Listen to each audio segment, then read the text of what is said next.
Hello दोस्तों, नमस्कार। आज हम बात करेंगे अगले टॉपिक पर, यानी कि भारत की सीमाएं, यानी कि भारत की किस प्रकार से सीमा रेखाएं हमारी लगती है। तो देखिए, बात करते हैं भारत की कुल परिधीय सीमाएं।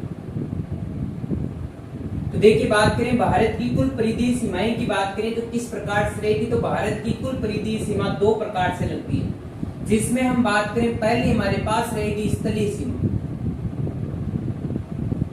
और दूसरी हमारे पास रहेगी, उसे हम कह सकते हैं जलीय सीमा, या इसे हम कह सकते हैं तटीय सीमा, या इसे हम कह सकते हैं समुद्री सीमा। तो भारत की दो प्रकार से सीमा लगेगी, जिसमें एक स्थलीय सीमा, एक जलीय को तटीय या समुद्री सीमा भी हम कह सकते हैं। अब इस प्रकार से क्वेश्चन पूछेगा कि भारत की स्थलीय सीमा की लंबाई कितनी है। तो भारत की कुल स्थलीय सीमा की लंबाई की बात करें तो ये हमारे पास रहेगी 15,200 किलोमीटर, ये राउंड फिगर में है। और यदि वास्तविक तरीके से बात करें तो 15,106.7 किलोमीटर रहेगी। तो भारत की स्थलीय सीमा की बात करें 15,200 किलोमीटर, और दूसरी की बात करें वास्तविक तौर पर तो वो 15,106.7 किलोमीटर रहेगी। इसी प्रकार से भारत की जलीय सीमा दो तरीके से ध्यान रखनी होगी। एक तो मुख्य भूमि से, भारत की मुख्य भूमि से जलीय सीमा, समुद्री सीमा या तटीय सीमा लगती है तो वह लगेगी 6100 किलोमीटर, 6100 किलोमीटर लगती है। जबकि कुल द्वीपों सहित, भारत की कुल द्वीपों सहित यदि हम बात करें जलीय सीमा की तो वो लगेगी 7,516.6 किलोमीटर लगेगी। तो इस तरीके से बात करें कि भारत की कुल द्वीपों सहित यदि जलीय सीमा की बात करें तो 7,516.6 किलोमीटर रहेगी। जबकि मुख्य भूमि से बात करें तो वह 6100 किलोमीटर, यानी कि मुख्य भूमि से ये जो सीमा लगेगी वो अतिरिक्त लगेगी 1416.6 किलोमीटर। तो भारत की मुख्य भूमि पे अतिरिक्त द्वीपों से कोई सीमा लगती है तो वह लगेगी 1416.6 किलोमीटर। जबकि ऑल ओवर जलीय सीमा की बात करें, द्वीपों सहित बात करें तो 7,516.6 किलोमीटर लगती है। उसी प्रकार से हम बात करें कि भारत की कुल परिधीय सीमा की लंबाई कितनी रहेगी। तो भारत की कुल परिधीय सीमा की लंबाई की बात करें तो 15,200 किलोमीटर प्लस 7,516.6 किलोमीटर। इस प्रकार से यदि बात करें तो कुल परिधीय सीमा हमारे पास रहेगी 22,716.6 किलोमीटर। तो भारत की कुल परिधीय सीमा की बात करें तो 22,716.6 किलोमीटर। ये सीमा दो प्रकार से लगती है, जिसमें स्थलीय सीमा की बात करें तो 15,200 किलोमीटर, और जलीय सीमा की बात करें ऑल ओवर की तो 7,516.6 किलोमीटर लगती है। इसी प्रकार से हम बात करते हैं यहाँ स्थलीय सीमा पर लगने वाले कुल पड़ोसी देशों की बात करें तो इस पर पड़ोसी देश आएंगे 7। भारत की स्थलीय सीमा से लगने वाले पड़ोसी देशों की संख्या 7। इसी प्रकार से यदि बात करें भारत के जलीय क्षेत्र से लगने वाले पड़ोसी देश,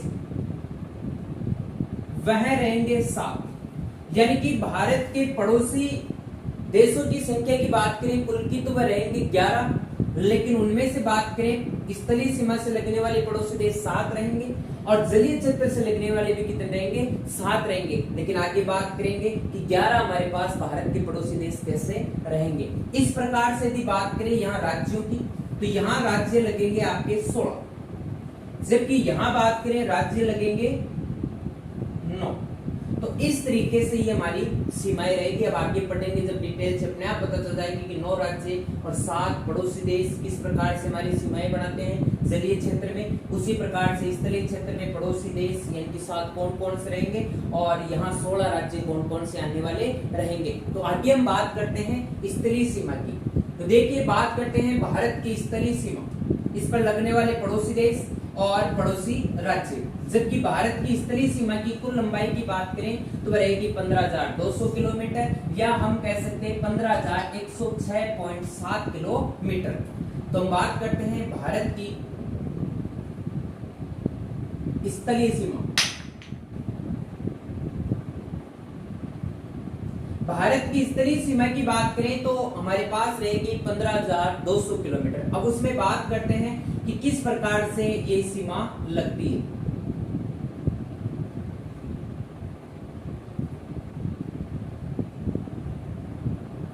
ये हमारा छोटा सा भारत। अब भारत की बात करें तो स्थलीय सीमा पर लगने वाले जो राज्य और देश हमारे कौन से रहेंगे, तो हम देखिए बात करते हैं। यहां पड़ता है गुजरात। गुजरात से इस तरीके से स्थलीय सीमा लगेगी और यहां से लेकर आपके इस प्रकार से यहां पश्चिम बंगाल तक लगेगी और पश्चिम बंगाल के नीचे और गुजरात के नीचे वाले क्षेत्र में ये रहेगी हमारी जलीय सीमा। तो इस तरीके से हम बात करें स्थलीय सीमा की तो गुजरात के बाद हमारे से लगने वाला जो रहेगा राजस्थान, इसके बाद बात करें पंजाब, इसके बाद बात करें पंजाब के बाद यहां आ जाएगा जम्मू एंड कश्मीर, तो शॉर्ट में लिख रहा हूं जम्मू कश्मीर। इसके बाद यहां लगेगा लद्दाख, लद्दाख के बाद यहां लगेगा हिमाचल प्रदेश, हिमाचल प्रदेश के जस्ट बाद आएगा उत्तराखंड,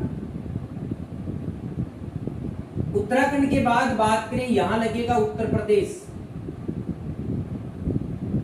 उत्तर प्रदेश के बाद बात करें यहां लगने वाला राज्य रहेगा बिहार, बिहार के बाद बात करें इस जगह सिक्किम राज्य रहेगा, सिक्किम के बाद आगे चले हमारे पास रहेगा इस तरफ अरुणाचल प्रदेश, अरुणाचल प्रदेश के जस्ट नीचे रहेगा नागालैंड, नागालैंड के बाद रहेगा मणिपुर और मणिपुर के बाद बात करें यहां रह जाएगा मिजोरम। इसके बाद यहां लगने वाला राज्य रहेगा जिसका नाम है त्रिपुरा, त्रिपुरा के बाद यहां लगेगा मेघालय और मेघालय के बाद यहां आएगा असम और असम के बाद आ जाता है पश्चिम बंगाल। तो आराम से देखिए, बात करें भारत की स्थलीय सीमा से लगने वाले राज्यों की संख्या वह 16 होगी, जबकि केंद्र शासित प्रदेश पूछ ले तो जिसमें जम्मू कश्मीर और लद्दाख रहेगा, तो केंद्र शासित प्रदेश की बात करें तो वह 2 रहेगी। तो यहां से हम बात करें कि भारत की स्थलीय सीमा से लगने वाले कुल क्षेत्रों की संख्या 18 रहेगी, जिसमें ये 16 राज्य रहेंगे और 2 हमारे पास यूटी केंद्र शासित प्रदेश रहेंगे। इसके बाद बात करते हैं कि 7 पड़ोसी देश कौन कौन से रहेंगे। तो पड़ोसी देशों की भी हम बात करेंगे कि 7 कौन कौन से लगते हैं। तो देखिए हम बात करते हैं इस तरफ हमारे से यानी कि भारत से लगने वाला पड़ोसी देश पाकिस्तान, पाकिस्तान के बाद यहां से एक लगता है अफगानिस्तान,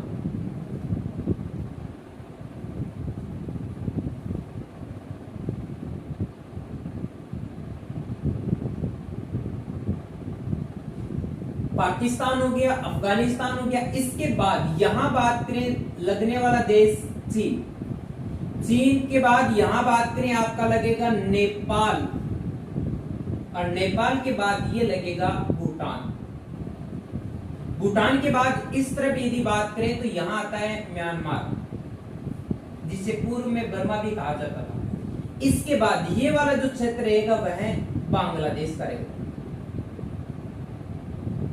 इस तरीके से भारत के स्थलीय क्षेत्र से लगने वाले ये कुल 7 पड़ोसी देश रहेंगे, जिसमें कौन कौन से? पाकिस्तान है, अफगानिस्तान है, चीन है, नेपाल है, भूटान है, म्यांमार और बांग्लादेश। अब इनकी बात करते हैं तो किस तरीके से हमारी इनकी सीमाएं लगती है। तो देखिए बात करते हैं भारत की स्थलीय सीमा 16 राज्य और 2 केंद्र शासित प्रदेश से लगेगी, जिसमें कुल पड़ोसी देश 7 रहेंगे, जिसमें पाकिस्तान है, अफगानिस्तान है, चीन है, नेपाल है, भूटान है, म्यांमार और बांग्लादेश। अब देखिए स्थलीय सीमा से पूछेगा कि किस पड़ोसी देश से हमारे कौन कौन से राज्य लगते हैं, इसके बाद उनसे लगने वाली सीमा का कोई नाम है तो वो आपको ध्यान रखना पड़ेगा, और इसके साथ साथ बात करें कि सीमा की कितनी लंबाई रहेगी। तो देखिए हम बात करते हैं यहां से जिस प्रकार से बात करते हैं कि पाकिस्तान से जो सीमा लगेगी हमारी गुजरात से लेकर राजस्थान, पंजाब, जम्मू कश्मीर और लद्दाख क्षेत्र तक लगेगी। तो यहां से बात करें पाकिस्तान से हमारी कुल सीमा की जो लंबाई रहेगी वह रहेगी 3323 किलोमीटर, जिस पर बात करें 3 राज्य और 2 केंद्र शासित प्रदेश रहेंगे। आराम से देखिए, गुजरात, राजस्थान, पंजाब, जम्मू कश्मीर और लद्दाख। यानी कि हम बात करें पाकिस्तान से लगने वाले राज्यों की संख्या 3 होगी और केंद्र शासित प्रदेश की संख्या 2, और इनसे कुल मिलाकर सीमा लगेगी हमारी 3323 किलोमीटर। जबकि बात करें इस रेखा का नाम रहेगा रेड क्लिफ रेखा। तो रेड क्लिफ रेखा की बात करें तो ये पाकिस्तान से लगेगी। इसके बाद बात करें रेड क्लिफ रेखा एकमात्र भारत की ऐसी रेखा मानी जाती है जिस पर भौतिक भिन्नताएं पाई जाती हैं, जैसे पर्वत, इसके बाद मैदान, इसके बाद मरुस्थल और इसके बाद जलीय क्षेत्र यानी कि दलदली क्षेत्र से लगती है। इसके बाद एक बात करते हैं हमारी अफगानिस्तान से। अफगानिस्तान की जो सीमा लगेगी उसकी लंबाई रहेगी 106 किलोमीटर, और इस सीमा की बात करें केवल ये सीमा लगेगी पीओके क्षेत्र में, यानी कि पाक ऑक्युपाइड कश्मीर, यानी कि पाकिस्तान के अधिकृत जो कश्मीरी क्षेत्र था जो कि आज लद्दाख में आता है। तो केवल पीओके क्षेत्र में हमारी जो सीमा लगती है अफगानिस्तान से वो लद्दाख में लगेगी। वर्तमान में ये वास्तविक तरीके से नहीं लगती, वास्तविक तरीके से पाकिस्तान से लगती है। बाकी यदि हम बात करें कि भारत के कौन से क्षेत्र से अफगानिस्तान से सीमा लगती है तो लद्दाख पीओके क्षेत्र से कितनी लगती है 106 किलोमीटर। और बात करें सभी पड़ोसी देशों में लगने वाली सीमा न्यूनतम सीमा रहेगी। तो भारत की स्थलीय सीमा किस देश से न्यूनतम साझा करती है तो आपके अफगानिस्तान से। इसके बाद बात करते हैं चीन। चीन के साथ लगने वाली सीमा की लंबाई रहेगी 3488 किलोमीटर, और इसकी बात करें तो इस रेखा का नाम रहेगा मैकमोहन रेखा। मैकमोहन रेखा की बात करें तो इसका निर्धारण हुआ था 1914 के अंदर, जबकि बात करें आपके रेड क्लिफ रेखा का निर्धारण 1947 में हो चुका। और बात करें अफगानिस्तान से लगने वाली सीमा रेखा, इस सीमा का नाम रहेगा ड्यूरेंट रेखा। तो ड्यूरेंट रेखा की बात करें तो 1896 में ये बनाई गई थी। तो इस तरीके से मैकमोहन रेखा वर्तमान में भारत मानता है, जबकि इसे चीन नहीं मानता, और एलएसी को बात करें चीन मानता है जबकि उसे भारत नहीं मानता। इस कारण से विवाद का कारण भी बनी हुई है।